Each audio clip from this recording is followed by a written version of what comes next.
Este mes, en No te extrañe que venga a verte, volvemos a tener un invitado de lujo. Son muchos ya los años que nos conocemos. Él es natural de Jumilla, aunque su vida siempre ha estado vinculada a las ciudades de Elche, Madrid y Mallorca. Cuenta con una gran trayectoria como periodista de investigación y ha colaborado con infinidad de programas de televisión, tanto de ámbito nacional como internacional. Autor de numerosos libros, casi siempre relacionados con el misterio. Hoy nos acompaña para presentarnos su primera novela, El fantasma de la Biblioteca de Elche, aunque hablaremos con él de su dilatada carrera. Gabriel Carrión, muchísimas gracias por aceptar mi invitación a este espacio al que yo llamo No te extrañe que venga a verte. Bueno, para mí es un placer. Yo siempre he dicho que apoyar y estar permanentemente con la gente que hace cosas es importante. Yo me paso la vida haciendo cosas, por lo que en definitiva para mí es un lujo poder salir, poder participar y poder estar en todo aquello que forma parte de la cultura literaria, ¿no? Yo creo que la gente que, como digo yo, somos lo que yo llamo escritores columna, que no somos famosos, que somos esos escritores necesarios para ¿Cierto? que otros brillen, Bueno. pues debemos de colaborar y debemos de participar en todo aquello que nos piden, ¿no? Y en tu caso más, porque además somos amigos desde hace mucho tiempo y bueno, para mí realmente es un placer. Muchísimas gracias, cómo me alegro. Bueno, pues Gabriel, si te parece, vamos a empezar por tu primera novela, El fantasma de la Biblioteca de Elche. Un thriller policíaco que no una novela negra, eso me ha sorprendido, con gran dosis de misterio. Sí, bueno, es que vamos a ver si tenemos que tener en cuenta que la novela negra tiene unas características muy concretas, ¿no? Yo siempre digo que para describir una novela negra tendríamos que tener un determinado tipo de lenguaje, ¿no? Siempre me quedo con la frase aquella de Mulder, un detective muy famoso, de un autor muy conocido, de Raymond Chandler, que decía aquello de me gustan las mujeres rubias de tetas gordas y cargadas de pecados, ¿no? Es decir, ese lenguaje que de alguna forma nos lleva hacia lugares un poco más oscuros, un poco más tenebrosos. Yo siempre diría, por acercarme un poco a la persona que nos está viendo, muy bucolianos, ¿no? Los seguidores de Bukowski seguramente lo tengan más claro, ¿no? Creo que la novela negra tiene que estar cargada de sensaciones y de sentimientos muy diversos, muy oscuros y muy sinceros, ¿no? En este caso, El fantasma de la Biblioteca de Elche es un thriller policíaco, es una novela pues, ubicada en una ciudad, que en este caso es Elche, basada en una historia real y que de alguna forma pues, se define de una manera muy sencilla, ¿no? Lleva al lector a visitar la ciudad, lleva al lector a decir, uy, si esto parece que haya ocurrido ayer y que yo pasé por allí, ¿no? Bueno, en definitiva, tanto el que vive en la ciudad, en el entorno, como el que vive fuera y visita la ciudad, va a identificar enseguida los lugares, las zonas, la historia, porque, bueno, es una novela que no engaña, ¿no? Tiene sus peculiaridades, sí. Pero yo creo que esta diferencia entre novela negra y thriller policíaco, en este caso es realmente muy característico. Podría haberla escrito en clave de novela negra, pero me hubiera ido posiblemente a darle mayor protagonismo a uno de los personajes que salen, que es Antonio Salas, sobre el que sí estoy escribiendo algo, que pongo además en la misma novela, en la entrada, ¿no? La cabeza del hombre santo, que esa sí es una novela negra, es una novela oscura, es una novela llena de giros machistas, alcohólicos, misántropos. Bueno, es diferente, es quizá más Antonio Salas que no pues la inspectora jefe y su comisario Juan Ignacio, que son los que llevan un poco esta movida ilicitana. Bueno, ya lo estábamos comentando a lo largo de esta pregunta, pero bueno, como ya has adelantado, es una novela ambientada en Elche. ¿Por algún motivo en concreto? Pues en primer lugar, porque es la primera.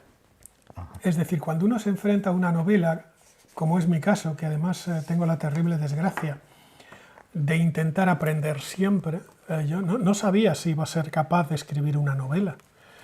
Me manejo muy bien en el relato corto, escribo permanentemente relatos de terror.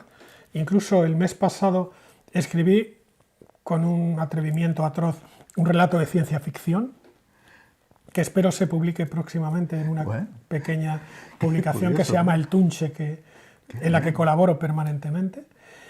Y bueno, ahí me manejo bien.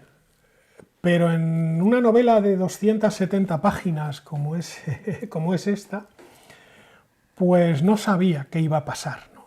Y al final, bueno, los personajes me ayudaron y me ayudó la ciudad. Yo siempre digo que la ciudad es un personaje más y la ubiqué allí porque conocía en profundidad la ciudad, conocía su idiosincrasia, conocía a sus habitantes y le hago guiños a otros lugares, le hago guiños a Murcia, le hago guiños a una ciudad gallega que es Bueu, donde he pasado algunos veranos. O sea, hago guiños a lugares a los que volveré y con los que he estado siempre encantado, ¿no? Es un poco esta cuestión.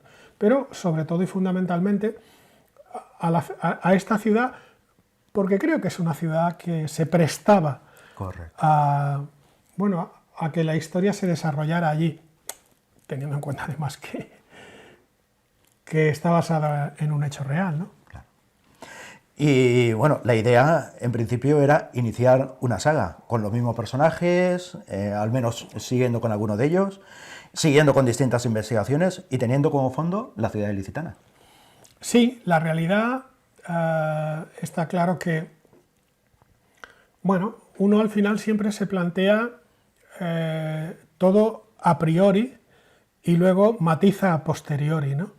En mi caso yo tengo clara la dirección en la que van a ir las novelas, tengo claro que no voy a modificar los personajes, iré añadiendo, alguno no saldrá porque se queda en otro lugar, pero la siguiente novela que saldrá en noviembre de este año, 2023, va a estar ubicada en Elche, pero también va a estar ubicada en Murcia, con algunos giros a Bueu, en Esto Galicia. Es una primicia, ¿eh?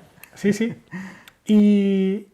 Y bueno, en definitiva, de lo que se trata es de ir ampliando la familia. Muy bien. De los personajes, tanto ficticios como reales, que aparecen en el libro, ¿no? Y esto a mí personalmente me ha reportado enormes satisfacciones que espero ir contando poco a poco, ¿no? O sea, porque creo que para mí yo concibo la novela como un ser vivo. O sea, si vendiera 2 millones de ejemplares me daría igual. Pero yo interrelaciono con mucha gente, con muchas personas, y lo que dije al principio, los escritores columna, tenemos que tener en cuenta que tenemos que trabajar 10 veces más porque no tenemos detrás un sello importante que nos permita tener el libro en montones de sitios, ¿no? Pero bueno, yo no me quejo, no lo he hecho nunca, no voy a empezar ahora. Sí, posiblemente la siguiente novela se ubique, la edite en su momento. Esta también la quería una editorial. Lo que pasa es que al final yo quería controlar un poco todo el proceso creativo, quería saber cómo iba, quería ver cómo me sentía y la adelanté. Si me hubiera esperado a la Feria del Libro de abril, había una editorial que la quería publicar. Y de hecho tuve ahí un pequeño rifirrafe con ellos, porque al final no acepté. Y estaban ya muy interesados en el tema. Pero bueno, al final, oye, que las decisiones que tomemos sean esas, vamos. Que no, y no me arrepiento en absoluto, al contrario. Sí, porque además el libro está funcionando muy bien. Sí, el libro, lo que es la primera edición, se agotará pronto. Claro. Y sé que faltarán libros y hay algunas presentaciones importantes que no voy a poder hacer, pero bueno, en noviembre saldrá la segunda edición posiblemente. Muy bien. Junto con... Muy bien. el siguiente tomo, porque una tirará de la otra. La gente que vea la segunda querrá leer la primera y le vamos a dar esa oportunidad. Y bueno, y muy probablemente ya lo hagamos desde una editorial ubicada en Madrid y que será la que distribuya. Vamos a ver qué pasa. Muy bien, fantástico. No lo sé. Tenemos todo un año para seguir tomando decisiones, claro. Pues sí. Esas son las que tenemos ahora, pero luego ya veremos. El tiempo nos lo dirá. Y bueno, como decíamos al principio, Gabriel, además tu libro tiene la característica, que a mí me encanta, es que tiene un montón de personajes totalmente reconocibles, claro, lugares totalmente reconocibles, y que incluso a alguno ha rescatado de la muerte. Sí, bueno, cuando me pongo en el proceso creativo, no debemos olvidar que tenemos una historia ubicada, claro, en el tiempo, en mayo de 1992, que es una historia real, claro, que aparece un guardajurado, que es el inicio del libro. Un guardia jurado aparece con su pistola amartillada en la puerta de la biblioteca de San José, que era un antiguo convento franciscano, de estos que se queda el Estado con la famosa desamortización de Mendizábal, hace de esto historia antigua, y que en un momento determinado pues se junta allí la policía y aquel hombre acojonado estaba con su pistola amartillada. Y bueno, yo en aquella época trabajaba en un programa internacional que se llamaba Misterios sin resolver y tuve la oportunidad de venir a Elche, de grabar aquella historia. Conocí al guardia jurado, le hice una extensa entrevista y conocí a una serie de personas que colaboraron conmigo en aquel momento, en 1992. Vaya. Pues el redactor jefe del diario La Verdad, Gaspar Maciá.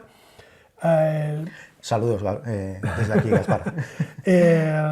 Diego Miñano, el que fuera jefe del gabinete de prensa de la alcaldía de Manolo Rodríguez, con quien he partido durante un tiempo después, y hemos hablado de aquella historia. Una vidente que sale en el libro que se llama Fina Villena. Y en un momento determinado, para mí hay un personaje muy simpático de la ciudad de Elche, que yo siempre he reivindicado, que ya falleció tristemente, que se llamaba Lola Puntes, que muy conocida en la ciudad, muy probablemente poco conocida por parte de la gente que no acabe de conocer la ciudad, pero sí, es un personaje muy identificado. En redes sociales o en internet seguramente tengan bastantes referencias sobre ella, algunas fotos. Y bueno, confesaré que yo estoy encantado con esta mujer, fuimos muy amigos. Fui muy amigo junto con ella de Sisto, un pintor ilicitano que aparece transversalmente en la novela. Guardo en la casa algunos dibujos. Su último dibujo me lo hizo a mí, qué bueno, a punto de fallecer, precisamente en la casa de Lola, en ese piso que aparece en la novela allí. Y bueno, pues me apetecía mucho meterle un poco de humor, meterle un poco de feria a la novela y no hacerla tan thriller policíaco, ¿no? Sí. Meto a Lola en la comisaría de Elche. Yo no conozco la comisaría, me invento todo lo que tiene que ver con la comisaría. No se parece en nada, probablemente, a la seriedad y al trabajo que hacen los policías, pero he de reconocer que, bueno, los pongo un poco en algún momento como pringue de zorra, ¿no? Yo sé que muy probablemente por la proximidad algunos no me lo van a perdonar, pero a estas alturas de la película, quien no se dé cuenta de que estamos en una narración, de que es una ficción y de lo que se pretende, pues es que se lo tiene que hacer bien. Efectivamente, así es. Qué razón tienes. Y después de todos tus libros, casi siempre relacionados con la transición o con el mundo del misterio o lo paranormal, ¿por qué precisamente ahora una novela? Por edad, tengo ya una edad importante. Qué grande. Son 60 tacos, que aunque aparezca 59, yo siempre he dicho que no aparento la edad que tengo, siempre un año menos.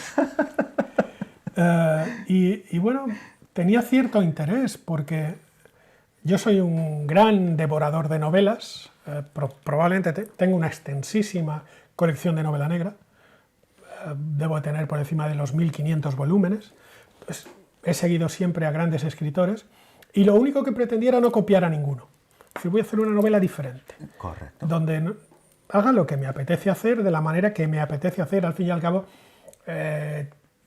cualquier cosa en el fondo es novela. Y te garantizo que he leído novelas horribles de grandes autores, ¿no? Entonces, bueno, sí. para qué no voy a entrar en esta historia, pero lo tengo clarísimo, Sí. ¿no? Entonces, bueno, quería hacer una novela en la que yo me sintiera cómodo y me apetecía escribir una novela. O sea, a lo largo de mi vida he intentado escribir novelas, pero reconozco que el mundo de la investigación periodística me ha ido llevando, Y luego mi otra profesión como realizador también pues me obligaba pues a un documental, a una historia, pero la verdad es que me apetecía entrar en una dinámica de construcción de un nuevo género. Muy bien. Y bueno, he tenido la oportunidad de aprender y ahora mismo te garantizo que estoy ávido de poder ponerme a hacer novela corta, el siguiente tomo, otra novela más oscura, otra novela ubicada en París, todo eso ya está. Es decir, estoy ahí, de verdad, y al final acabaré levantándome a las 4 de la mañana y ahora ahora este capítulo de esta, y al final irán construyéndose todas, sí, sí. Qué bien, qué bien, qué bien. Bueno, hablemos ahora de esos libros a los que hacíamos referencia antes, Gabriel. Eres uno de los investigadores más racionalistas y con mayor sentido crítico sobre temas relacionados con el mundo de lo paranormal. Tus investigaciones sobre las apariciones marianas o sobre la figura del diablo acabaron en sendos libros: El lado oscuro de María y El diablo, el síndrome del maligno. ¿Te das cuenta de que eres todo un referente en este campo y que sigues levantando ampollas con tus escritos? Sí, es que, vamos a ver, yo nunca me he querido vender bien, pero es verdad. Es decir, esto que dices es cierto. Claro. Esto que dices Totalmente. es cierto. Y es cierto por algo que dice mi mujer, que es la que investiga, ¿no? Los dos libros que has citado, indudablemente, con las distancias, El diablo, el síndrome del maligno, que es sobre sectas satánicas, lo escribo con un amigo gallego, Manuel Carballal. Ajá. Bueno, pues hoy en día en el mercado de segunda mano, algún ejemplarillo que hay por ahí, se están vendiendo por encima de los 300 euros. A mí esto me parece una barbaridad. Y en la casa del libro, si tú entras incluso en Amazon, hay un ejemplar o dos del lado oscuro de María, el gran fraude de las apariciones marianas, que también está por esos precios, 300 euros. Y mi mujer me dice siempre, cuando ve estas cosas, que tengo precio de muerto, ¿no? Entonces, toquemos madera. No, es la realidad. Es decir, yo mismo digo, joder, qué tremendo que un libro tuyo, que se escribió en su momento, hace 30 años o más, siga siendo tan actual, ¿no? Que me lleva a seguir hablando en radio del tema, que me lleva a dar las conferencias que en un momento determinado me apetece dar, porque reconozco que muchas veces ya ni me llaman, porque me he negado ya tantas veces que al final dice la gente, este es un gualtrapa y no le vamos a llamar más, ¿no? Y bueno, en definitiva está ahí el tema. Lo que ocurre es que, para que tengas una idea, Manuel Carballal y yo hemos quedado, y esto sí que es otra primicia, porque la vida va muy deprisa, hemos quedado en Madrid. Vamos a vernos en Madrid. Claro, él vive en Galicia, yo vivo aquí, y entonces, ¿dónde? Madrid. Y hemos quedado, pues un día de estos, que pueden ser dentro de un mes, dentro de mes y medio, pues como digo yo, los escritores como yo, pues cuando reunamos dinero para echar gasolina, porque la gasolina está malísima, ¿no? O sea, está muy caro. Y subiré a Madrid, nos reuniremos y vamos a poner en marcha la reedición del diablo, el síndrome del maligno. Muy bien. La idea es respetar tal y como se escribió, sin ningún tipo de añadido. Es decir, a mí me gustaría que ese libro volviera a salir de la misma manera. No igual, con los matices adecuados, porque la editorial Júcar lo hizo en su momento, pero me gustaría, respetando el mismo ISBN, es decir, el ISBN todo igual, pero haciendo una segunda reedición. No, igual tenemos que cambiar el ISBN porque es una edición nueva, pero vamos, jugando un poco con ese tema. Y volverlo a sacar. ¿Esto qué nos va a permitir? Pues nos va a permitir organizar algunas conferencias para quedar él y yo a dar una charlita, pues en Burgos o en Teruel, bueno, para hacer unos Bueno, viajecillos. muy bien, Se muy bien. venderá el librillo y bien. Muy bien. Y luego hay un amigo que tiene una editorial en San Lorenzo del Escorial, de donde es una de las apariciones que yo menciono en el famoso libro del lado oscuro de María, que es las apariciones de Prado Nuevo, que para mí siempre fueron un fraude, que están ahora mismo en pleno proceso de destrucción-construcción, siempre han estado así, Ya. pero ahora más. Y hemos quedado en que vamos a publicar, me pidió el otro día, estuvimos hablando, vamos a publicar otro libro que se va a llamar, posiblemente, con ese título estoy trabajando, Prado Nuevo, : La aparición fallida. Y Bueno, bueno. se escribe por una razón, y esto lo adelanto sin decirlo, porque el final, es decir, como ocurre en la novela, las 2 últimas líneas o 3 últimas líneas de ese libro, que saldrá pronto, digamos que develan algo que de ser cierto es tremendo. Bueno, Que de bueno, ser cierto es atención. tremendo. Indudablemente yo lo voy a contar porque tengo los testimonios para poder hacerlo. Qué bueno, Pero es una qué flipada. O sea, no voy a adelantar, pero es una verdadera flipada. Y bueno, pues este libro no se va a demorar mucho.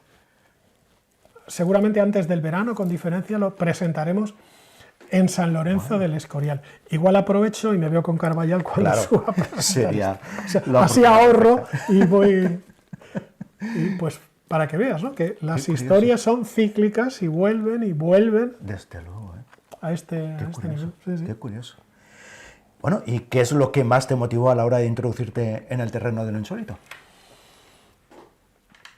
Bueno, esto es muy complejo. Es decir, ¿qué lleva a una persona a iniciar un camino que en un momento determinado le conduce hasta donde está, ¿no? Yo en mi caso creo, sinceramente, que fue la muerte de mi padre. Vaya. Yo tenía 11 años y mi padre muere prácticamente en mis brazos. O sea, yo lo veo morir. Es decir, la muerte ahí, 11 años, una muerte escalofriante que no voy a contar, y a mí me marcó. Me recuerdo en una ventana cuando ya me habían vestido de negro y me habían dado un vaso de tila, es decir, las señoras que bajaron a la casa, que hicieron una olla, el chiquillo. Y me recuerdo allí pensando en el más allá, en la muerte, ¿no?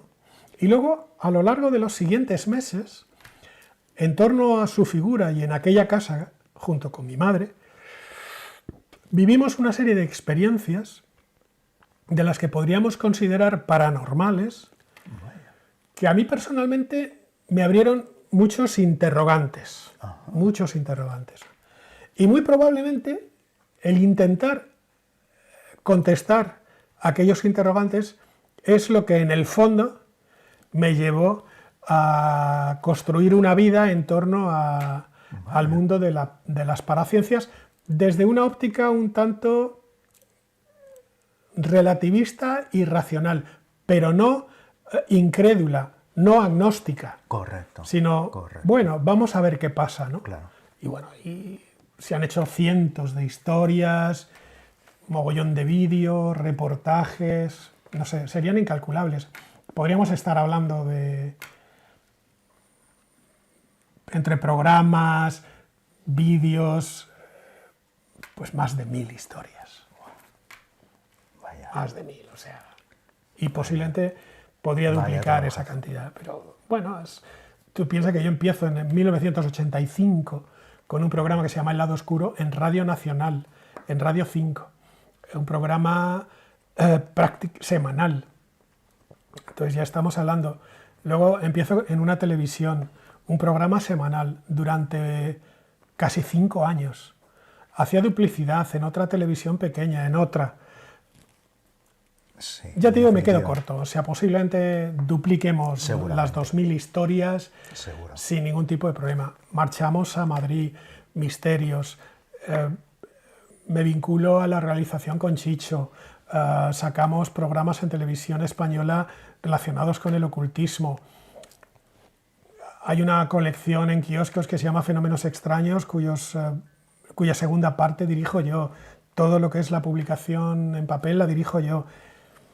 Cada fascículo tenía 4 o 5 historias. O sea, viajes, Sí, en definitiva. follones, yo qué sé, o sea, miles. Ya te digo, es que Sí. no es jactancia, es la vida, es decir, es Y lo esa que yo la he vivido. realidad. Es claro, es lo que yo he Efectivamente, vivido, ¿no? Efectivamente. Y bueno, pues ahí está. Y luego, pues indudablemente después, el libro sobre cienciología, buah, o sea, y todo lo que sigue, ¿no? Claro, Que eso no ha efectivamente. parado. Efectivamente. Pero bueno, lo que hay. Tu labor y experiencia en el campo de la investigación periodística es inestimable. Eres autor de numerosos libros y reportajes relacionados con el régimen franquista y con la transición española, entre los que destacaría Fichados, los archivos secretos del franquismo, ETA en los archivos secretos de la Policía Política de Franco o el atentado maldito.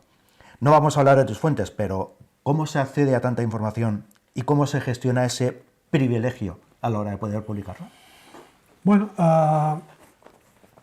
hoy no es jactancia, es la realidad. Claro. Soy probablemente el escritor vivo que más libros ha publicado sobre la Brigada Político-Social de Franco, Sí, eso con seguro. información veraz. Sí. Tuve, en definitiva, la gran suerte, cuando trabajaba en Madrid, en 1994, de conocer a un exmiembro de la Brigada Político-Social que se convirtió en un compañero fiel, ¿no? Como una especie de Sancho Panza. Se convirtió en un compañero fiel, compartimos muchísimas historias, algunas de ellas no se pueden contar, pero te puedo garantizar que este hombre, que en aquella época había sido retirado de la brigada por alcohólico, era realmente una bomba de relojería. Acabó bien al final, pero era uno de esos pistoleros que en un momento determinado no tenía reparos en pegarle un tiro en la cabeza a un vasco descarriado y enterrarlo en cemento en cualquier lugar, ¿no? Es decir, una especie de extraña asociación, yo que era posiblemente lo más alejado de eso, pero bueno, la vida hace a veces curiosos compañeros, Sí. En un momento dado, Sí. y a través de él me adentré en el mundo de algunos archivos y de algunas historias relacionadas con la Brigada Político-Social, y bueno, pues empecé a cultivar esa serie de contactos y son los que en un momento determinado, a lo largo de los años, me han permitido seguir avanzando en esa línea. Cierto es que, al no ser ideológicamente ahora mismo ni de derechas ni de esta izquierda tan rara que tenemos en el gobierno, pues eso me incapacita para adentrarme en determinadas editoriales o en determinados medios, porque hoy en día o eres de aquí o eres de allá, ¿no? Y no como en mi caso, que soy alguien total y absolutamente independiente, ¿no? Pero bueno, sin embargo, todos mis libros han en un momento determinado significado algo importante para la gente, ¿no? El de ETA fue muy vendido y a mí me encantó, me gustó mucho y hemos hecho otra serie de historias. Bien es cierto que estoy tratando de que algunos de los documentos se lleven a la pequeña pantalla, pero para un escritor independiente es terriblemente complicado, fundamentalmente porque todas las productoras te quieren robar. Yo lo digo muy alto. O sea, Sí. te puedo garantizar que he mantenido relación con 2 productoras tremendamente importantes de esta España nuestra. He firmado contrato con las 2 y al final los he devuelto. Y los guardo arriba. Es decir, los firmas y luego empiezas a ver lo que ocurre Sí. y dices, no, mire usted, es que ni de casualidad. Es que no quiero acercarme a esa práctica usurera de robarle a la gente. Y de hecho, se los envié a mi asesor para que cuando algún cliente fuese a mirar qué debía y qué no debía firmar, se los enseñara. Esto Como no se modelo, firma ¿no? nunca. Efectivamente. Esto no se firma nunca. Qué fuerte. Entonces, claro, sí, muy bien salir en Telecinco, salir en Antena 3, en un medio, tener a tu lado la mayor productora de este país. Pero ¿y qué? ¿Qué te van a dar un año? 4 duros y luego ya que se acabó. Mire usted, ¿no? Pues toda esa documentación sigue guardada. Sí te puedo garantizar que algunas personas la han visto y yo perfectamente podría estar escribiendo durante los próximos 50 años libros sobre la dictadura de Franco y no me repetiría. A toda esa documentación es a la que tengo acceso. Qué fuerte. Y lo haré, me refiero. Sí, Estoy sí, preparando algunos librillos porque sí. quiero alternar la novela y los libros de investigación sin ningún tipo de problema. Es decir, Claro, cada uno va a llevar su línea claro, y ya está. efectivamente. Gabriel, eres contundente en tus investigaciones. ¿Eso te ha dado más de un dolor de cabeza o quizá algún problema mayor? Bueno, yo creo que cuando uno trabaja en una dirección, lo que procura es dar información. O sea, jamás me han metido en ningún pleito por cosas que he dicho y te garantizo que he dicho cosas muy gordas y me he metido con gente muy gorda, ¿no? ¿Qué es lo que ocurre? Que cuando en un momento determinado las fuentes que tienes, la documentación que tienes, pues yo me limito a decir, mire, esto lo he vivido yo, esto lo he contado yo, estas son las pruebas, esta es la grabación, esta es la historia, y eso otro está aquí, tengo esta fuente, tengo esta otra fuente. Mire usted, yo al final, si hago una investigación, doy mi opinión, pero doy mi opinión sobre, por ejemplo, todo lo que hay. Correcto. Eso es lo que hizo que en un momento determinado pues El lado oscuro de María se convirtiera en uno de los libros más complejos y difíciles que se podían escribir en aquel momento. De hecho, escritores muy afamados me han dicho, es que te adelantaste como 15 años a la época en la que se tendría que haber publicado eso. Digo, ya, pero es lo que tocó. Claro. ¿Y qué? Pues eso en un momento determinado me trajo quebraderos de cabeza, amenazas de muerte, de todo tipo de cosas. Incluso, volviendo a la novela, hay una anécdota relacionada con unos policías que yo cuento en un momento dado, con unos policías que querían, en fin, matarme. Pero es un hecho que ocurrió de verdad, pero con otra historia, que ocurrió de verdad. Y recuerdo que vino una brigada de 2 funcionarios de Valencia para decirme que había un grupo de ultraderecha que venía a por mí. Qué barbaridad. Y me enseñaron a detectar minas debajo del coche. Qué barbaridad. Sí, las minas Lapa y todo esto, ¿no? Y bueno, bien, bueno, pues era la época, es decir, y luego pues indudablemente, recuerdo una anécdota, la comentaba el otro día con mi mujer, una anécdota de Madrid, en uno de los rodajes que hicimos para uno de los programas con Chicho en Luz Roja, en Televisión Española, sobre el tema de la prostitución y el lado oscuro, ¿no? Me recordaba una noche sentado con una prostituta en la Castellana, muy cerca de un conocido puticlub muy famoso, ella en un descanso, con permiso del chulo, me refiero, porque allí... Claro, sí, y estaba sentado con ella y la muchacha me decía, dice, fíjate tú que estamos viendo cómo desaparecen compañeras nuestras que son descuartizadas y sus restos esparcidos por la Comunidad de Madrid y la policía no está haciendo absolutamente nada. Ni sale en medios de comunicación. Es decir, cuando tú te metes en ese tipo de historias, no debemos olvidar que yo era un poco el encargado de algunos programas de Pepe Navarro, como Cruzando al Mississippi o el del Pelícano, donde yo contaba cada semana las peores atrocidades que se cometían en el mundo. Claro, me tenía que meter en el universo de los snuff movie, de los descuartizamientos, de los asesinatos. Y bueno, eso me llevó a manejar una ingente documentación tan terrible que me marcó, yo creo que hasta positivamente en cuanto a que me sensibilizó con ese tema. De hecho, ayer tarde, revisando el archivo, me creé un dossier para escribir sobre niños. Es un libro tan oscuro, anoche lo comentaba, es un libro tan oscuro, lo que se hace con los niños en el mundo, tan oscuro, que si no lo publico yo, no lo va a publicar nadie. Y además, espero que se publique Y que en la solapa pondré, ojo, este libro te puede cambiar la forma de percibir la realidad. O sea, es atroz, es atroz. Y te puedo garantizar que ahora mismo estoy manejando en torno a las 3.000 noticias desde 1989, en todo el mundo, relacionada con niños. O sea, es... Escalofriante. Sí, es que, claro, y en un momento determinado dices, esto ya no se cuenta. Y cuando encuentras una noticia esporádica, te la encuentras pues metida en un pequeño dominical o pues un cura en Colombia compra a 2 niños que iban a ser descuartizados y les salva la vida. Y ya está, o sea, ya está.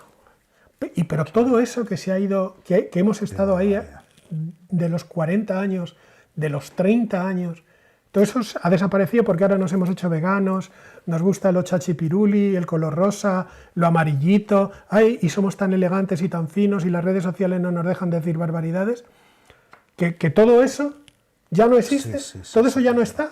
Ya ha desaparecido. Sí, ya no está.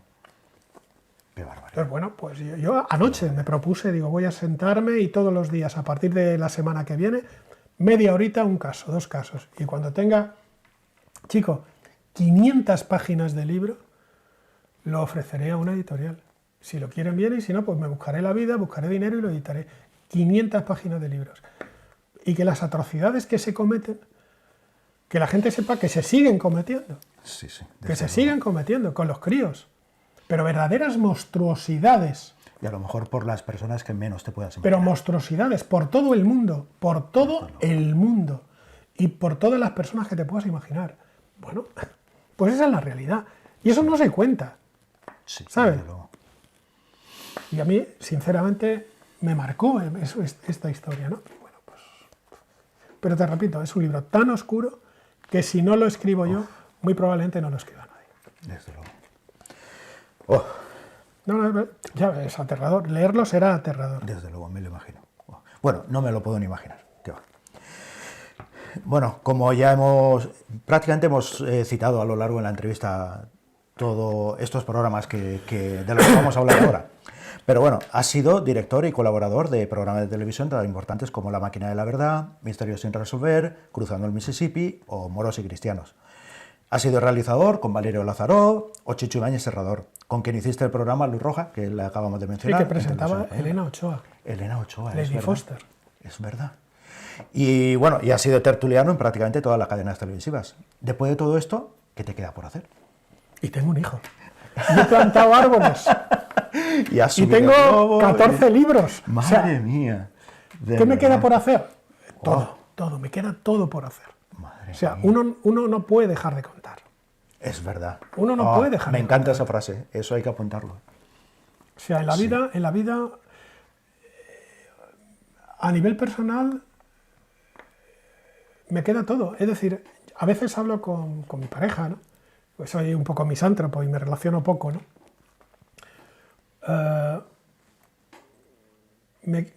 Creo que lo importante es saber que estoy ilusionado como el primer día. Qué bien, qué bien. Y que en un momento determinado voy a contar con la misma intensidad que contaba cuando tenía 18 o 20 años.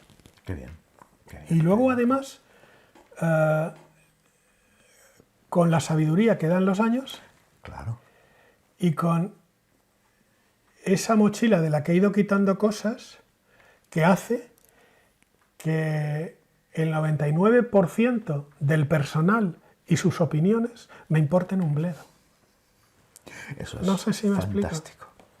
Qué bien. Entonces, claro, al final pues dices, joder, lo guay que es pues poder decir mañana, chica, me puedo desprender de todo, me cojo esta mochilica, he hecho 3 camisetas y me voy a pasar mi vida o lo que me quede de ella en Zampampullos de arriba. Y allí seguro que montaré otra historia. Seguramente. ¿Sabes? Seguramente. Esto para mí es lo más importante. Seguramente. Y eso creo que es lo fascinante, ¿no? Y yo sé que me moriré con una carpeta repleta de ideas para hacer.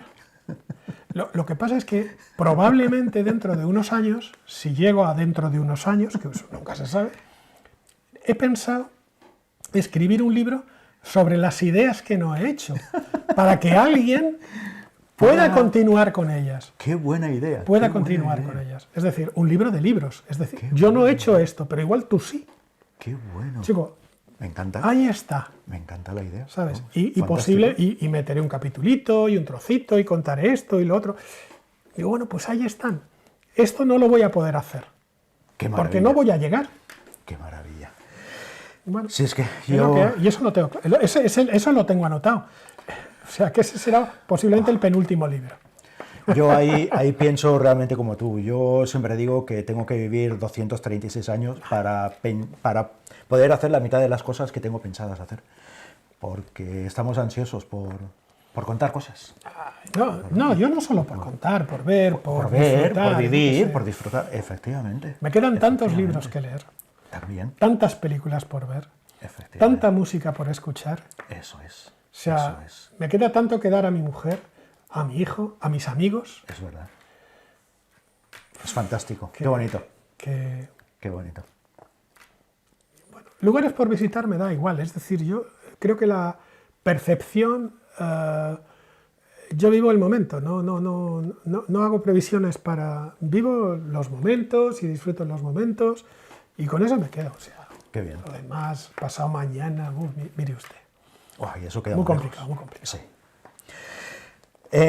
A ver, ¿renunciarías a tu libertad o a tu independencia por contar algo que no deberías? No, para nada, nunca, jamás. Es decir, ni por dinero. No lo he hecho. Vamos, Ni por dinero. vamos, yo lo sé, O sea, pero vamos. ni por dinero. Quería que además No. me lo contaras. O sea, ni por Sí, dinero. sí, sí. No, lo tengo clarísimo. Es decir, yo Genial. tengo claro que después de todo lo vivido, hay algo que me queda. Y es la dignidad. Es Y la fantástico, dignidad es un valor fantástico. que para mí es importante. Todo el mundo lo sabe además, y si no lo sabe, y la gente que no lo sepa, pues que lo sepa. Es decir, yo vivo muy bien. Gracias a Dios me ayuda gente y me quiere gente y disfruto con algunas personas y vivo bien. No por lo que tengo, sino por cómo me siento. Pero te garantizo que pasado mañana, viviendo en un pueblecillo muy pequeño, en una casa de 40 metros, con muy poco, yo viviría bien. Porque al final uno lo que tiene que aprender es a estar bien con él mismo y hacer un hogar allá donde se encuentre. Qué bueno. Si he cambiado tantas veces de casa, tantas veces de vida, he tenido que dar tantas vueltas, que al final me he dado cuenta de que el hogar lo llevo yo. No está en las cosas que me rodean, sino el hogar lo llevo yo. Qué bueno. Y yo en ese hogar dejo entrar a las personas que quiero. Claro. Y si alguno se va porque se quiere ir, pues mire usted, adiós. Es decir, no me voy a poner a llorar, no me voy a poner a dolerme. Cada uno al final es libre de poder elegir o de poder hacer. Pero ya te digo, sobre todo y fundamentalmente, la dignidad. En ese aspecto Sí. te puedo decir que ha habido personas con las que he firmado contratos que me han adelantado dinero y que a pesar del adelanto hemos echado para atrás la historia. Hemos devuelto el dinero porque hemos considerado que no podíamos permitir que no nos dejasen participar en cómo se iba a contar la historia. Claro. Claro. Entonces, eso es muy importante. Claro, Eso es muy importante. básico, eso es básico. Sí, totalmente. Básico. ¿Tienes algún sueño por realizar? Bueno, aparte de todo lo que hemos dicho, de bueno, cosas que queremos hacer y tal, ¿no? Un sueño que veas como, eso ya sería el sumum. En una ocasión, hace muchísimos años, y hace muchísimos años, te voy a decir algo que a mucha gente igual le pone triste o si lo visualiza. Yo era muy pobre, es decir, mi familia era muy humilde, muy humilde. Y vivíamos en una ciudad, en un barrio pobre, que se estaba desarrollando y que hoy desafortunadamente tiende a desaparecer, ¿no? Y yo recuerdo que cuando muere mi padre, siendo yo un crío, me fui al centro y me senté en una cafetería donde se sentaba la gente que manejaba. Y yo los miraba en esa especie de plaza y me dije, hace prácticamente 48 años o 45 años, incluso más, yo era un crío, algún día esta gente me conocerá. Qué bueno. Luego me empezaron a conocer fuera, me han invitado a ir a Uruguay, la vida me ha regalado tanto. Y me lo ha regalado, es decir, me lo ha regalado, me lo ha ido dando. Qué bueno, qué bueno. Aquel fue mi sueño, aquel fue mi sueño. Y ese sueño enseguida se quedó cubierto. Ahora, pues tengo sueños más pequeños. Quiero que mi hijo se marche a estudiar y a trabajar a Estados Unidos. Le han ofrecido un buen proyecto. Que mi mujer y mi pareja estén bien, que los proyectos en los pequeños con los que pueda colaborar con gente funcionen, más o menos. Pero no me quedan sueños, lo único que me queda es vivir. Y me voy a entregar a vivir. No sé si me explico. No anhelo un sueño. No, mire usted, no. O sea, he tenido, a pesar de todo lo malo que me ha ocurrido en determinadas épocas, sería poco honesto si dijera que tengo sueños. No, quiero vivir todos los días e intentar vivir lo mejor que pueda. Qué bien. Y además he aprendido a cocinar, con lo cual, joder, ¿qué más se puede pedir? Me hago yo las cosas que me como. Doy fe, ¿eh? Ya está. Oh, fantástico. Sí, esa es la realidad. O sea, no, es verdad, no me quejo, no es jactancia, es... Qué bien, No maravilloso. Genial. No. Bueno, y ya prácticamente para acabar, una pregunta que hago a todos mis invitados al cierre.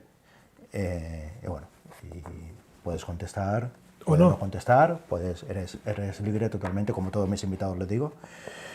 Si tuvieras la oportunidad de obrar un milagro con la garantía de que se cumpliera, que mañana por la mañana al levantarse se hubiera realizado, vieras que es realidad, ¿qué cambiaría de este mundo? Ay, yo como las Misses, como Miss Universo, cuando les preguntan, ¿y qué cambiarías en el mundo? ¿Qué quieres?